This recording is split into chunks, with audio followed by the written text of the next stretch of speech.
Je ne sais pas si vous êtes venus à la messe jusqu'à ce matin d'ailleurs, mais la fin de l'année liturgique est un moment qui est marqué souvent par des textes menaçants, disant attention, les temps sont proches, la fin du monde, le jugement dernier, le paradis et tout. Bon. Et là on se dit, c'est le nouvel an, c'est l'Avent, c'est le premier dimanche de l'Avent, on est en train d'avancer vers Noël. Et on va nous parler de maman avec un ventre grand comme ça, enfin de futures mamans, voilà, comme on a prié tout à l'heure pour toutes les futures mamans du monde. Et on va nous parler d'une naissance dans peu de temps.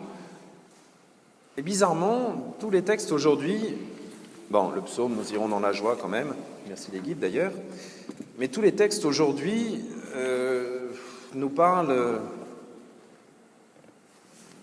de choses un petit peu déroutantes, ou menaçante, ou triste. La deuxième lecture, attention, conduisons-nous honnêtement, sans orgie, ni beuverie, ni luxure, ni débauche, rivalité, ni jalousie. Bon, ça y est, menace. Et puis, dans l'Évangile, encore pire, rappelez-vous, au jour de Noé, ils se doutaient de rien, puis tout d'un coup, plaf, le déluge. Comme manière de nous préparer à la joie de Noël, c'est un petit peu déroutant. Alors si on a quand même la première lecture qui nous parle de ces épées qu'on va transformer en socs de charrues. Pour actualiser l'image, on pourrait dire, et ces chars de combat qu'on va transformer en tracteurs pour labourer, etc. C'est joli comme image.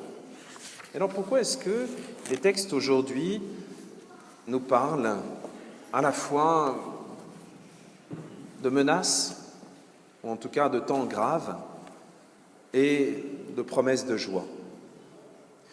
Pour le comprendre, permettez-moi de m'arrêter un petit peu sur ce qui s'est passé juste avant la messe.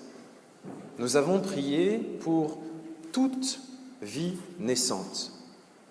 Nous avons prié en particulier pour les vies naissantes, mais aussi pour toute la vie. Pourquoi ? Parce qu'aujourd'hui, en France et dans le monde, la vie est en danger. L'endroit où les enfants meurent le plus souvent, 1 sur 5, c'est dans le ventre de leur maman. Aujourd'hui, des lois vont bientôt m'interdire de dire des faits simplement parce qu'ils risqueraient peut-être d'aller dans un sens plutôt que dans un autre. Vous voyez l'impartialité française. Donc j'en profite encore pendant ces quelques dernières heures où je peux dire que non, ce n'est pas innocent de tuer un enfant dans le ventre de sa mère, mais ce n'est pas simplement ça. Aujourd'hui, j'aimerais qu'on s'arrête sur ce qui se passe dans le cœur d'une maman qui attend un enfant.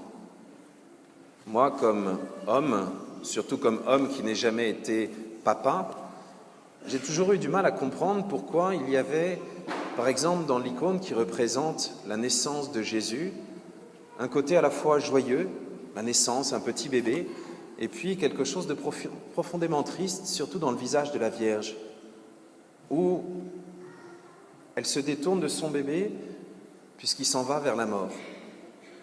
Et des mamans m'ont dit que c'était vrai aussi de beaucoup de mamans, puisqu'il y a la joie d'un enfant qui va naître et en même temps cette tristesse parce qu'il avance vers la mort.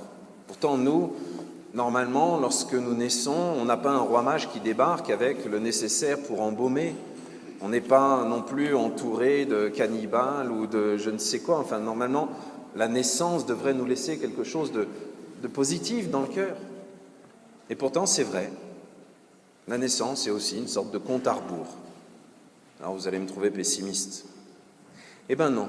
Comme chrétien, le fait d'être au milieu d'un compte à rebours, ce n'est pas quelque chose de triste. Parce que ce compte à rebours, jusqu'à la mort, il n'est pas vers un mur insurmontable. Non, il est exactement comme le compte à rebours de la naissance.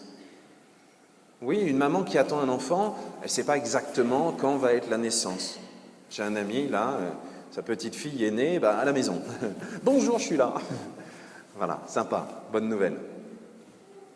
eh bien on s'en fiche que le compte à rebours ait été un petit peu raccourci. L'enfant est là, une belle petite fille, elle sourit déjà sur les photos, et puis tant mieux. C'est ça le plus important. Eh bien nous, comme chrétiens, c'est la même chose. Que le compte à rebours de notre vie s'arrête là, ou plus tard. Le plus important, c'est qu'on soit souriant sur la photo. Et cette photo, c'est pas n'importe quoi, c'est la vie éternelle. Oui, si Dieu s'est fait petit enfant, c'est pas juste pour faire un petit sourire aux bergers qui passaient dans le coin et aux mages qui ont été bien informés pour venir jouer au paparazzi. Non. Si Dieu s'est fait petit enfant, c'est pour nous ouvrir la porte du paradis. C'est quand même pas rien, ça. Rendez-vous compte. Ça veut dire que chacune de nos vies, et même chacune de nos morts, n'est qu'une naissance. Une naissance. Imaginez. Et là, quand on parle de naissance, quand on parle de vie qui commence, quand on parle de... Eh bien, on sait que finalement, c'est que l'envol. Même si, quelquefois, on aurait aimé passer plus de temps pendant cet envol, nous savons que ce n'est qu'un envol. Alors oui, aujourd'hui, pendant que nous commençons ce temps de l'Avent, demandons à Dieu de savoir vivre vraiment. Pas comme des gens qui sont en sursis ou des morts en sursis, non. Comme des enfants dans le ventre de leur mère qui profitent de ces instants précieux pour se préparer à la vie éternelle. Profitons de ces instants précieux, puisque c'est pour ça que nous sommes créés. C'est pour ça que Dieu s'est fait homme. C'est pour ça que ce petit enfant de la crèche est si important. Nous sommes faits pour la vie éternelle. Amen.